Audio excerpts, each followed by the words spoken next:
नमस्कार बच्चों, AD education channel में आप सभी का स्वागत है।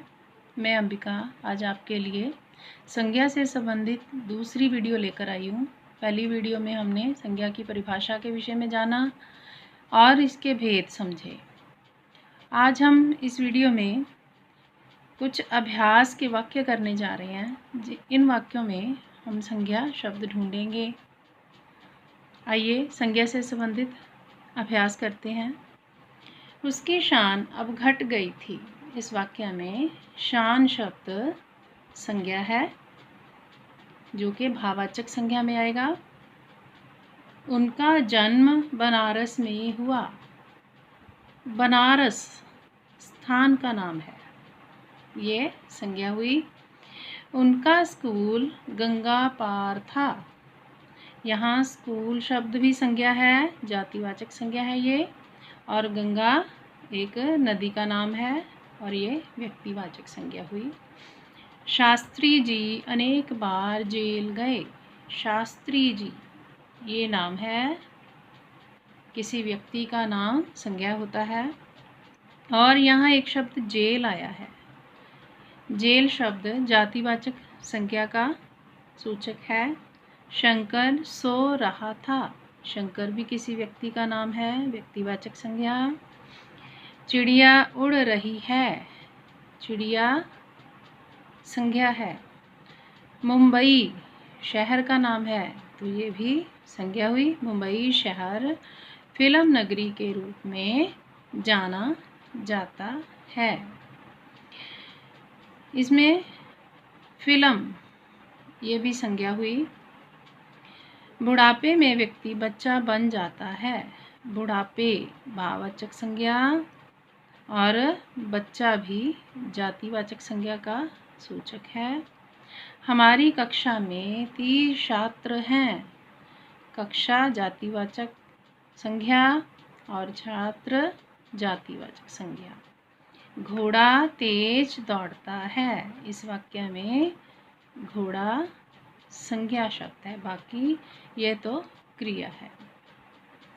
चलिए आगे, संज्ञा के भेदों की पहचान करो। हमें ये शब्द दिए गए हैं, हमने इन्हें 3 भेद जो अलग अलग दिए हैं उनमें बांटना है। सेब, सेब किसी का नाम तो नहीं है। ये सेब फल जाति का प्रतिनिधित्व कर रहा है, जातिवाचक में आएगा। क्रोध भाव है, भाववाचक संज्ञा में आएगा। मुंबई नाम है शहर का। मीना ये भी नाम है, व्यक्तिवाचक में।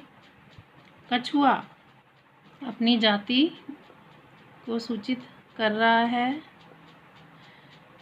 अस्पताल, अस्पताल भी जातिवाचक का सूचक है। लिखावट, लिखावट शब्द भाववाचक में आएगा।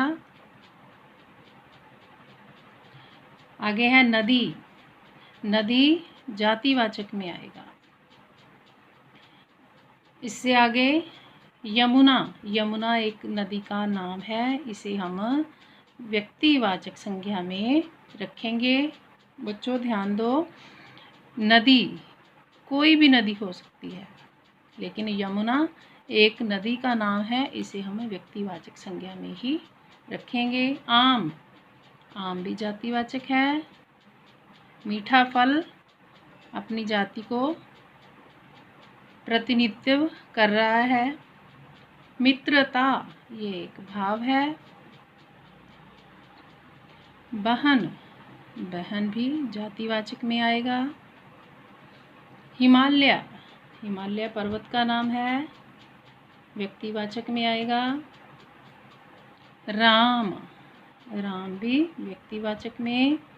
और लास्ट है भय, भय भी एक भावना है, यह भाववाचक संज्ञा में आएगी। बच्चों ध्यान से देखो, यहाँ रिक्त स्थान पर हमने उचित संज्ञा शब्द भरने हैं। हमें ब्रैकेट में ये शब्द दिया है धमकाना, इसका जो उचित रूप होगा हम वो यहाँ पर लिखेंगे। देखिए कैसे। कमज़ोर को ऐसे डैश देकर डराना ठीक नहीं है। धमकाना, यहाँ उचित शब्द क्या लगा सकते हैं हम? धमकी देकर। कमज़ोर को ऐसे धमकी देकर डराना ठीक नहीं है। हमें अपनी डैश पर विश्वास होना चाहिए। हमें शब्द दिया मेहनती, हम इसका उचित शब्द क्या लगाएंगे? मेहनत। हमें अपनी मेहनत पर विश्वास होना चाहिए। डैश पतन का कारण बन जाता है। शब्द दिया है हमें अह का हम क्या लगाएंगे? अहंकार। अहंकार पतन का कारण बन जाता है। महात्मा गांधी ने डैश के बल पर ब्रिटिश सरकार को पराजित किया।